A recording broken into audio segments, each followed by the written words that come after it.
jaajëfal leen ci ànd bi ngeen di ànd ak ñun mbokku internet yu 5M TV Sénégal jaa ngeen jëf ci teewlu bi. mbokk internet yu 5M TV Sénégal dal leen jàmm ci seen chaîne bi de ñu daal di wax ci lu ñeel wàllu fiche de parrainage yi nga xam ni kon Ousmane Sonko mile war na ko mën a jot nag te muy jugee foofee nag ca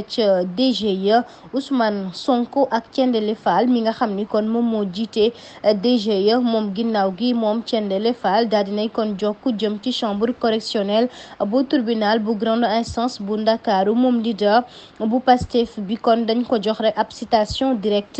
ginnaaw kon njiit bi moo def li nu mel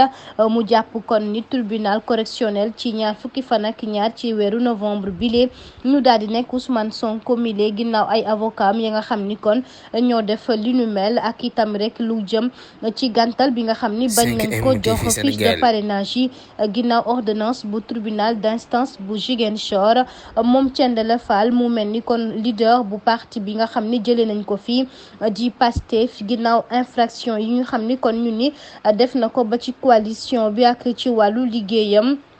ñu ni autorité bi itam ci wàllu justice rawatina dogal bi nga xam ne jël nañ ko ci wàllu yoon loolu yëpp day bokk fi mu nekk nii lu jëm rek ci maire bu Ziguinchor kon mu ni ña ngi koy rek toppee lu toll ci ñaari milliards ak téeméeri junni ci suñuy koppar moom Thiendella Fall moo daal di xamle lu nu mel ginnaaw bu ñu sukkandikoo ci suñu nantango yi lee di Les Échos.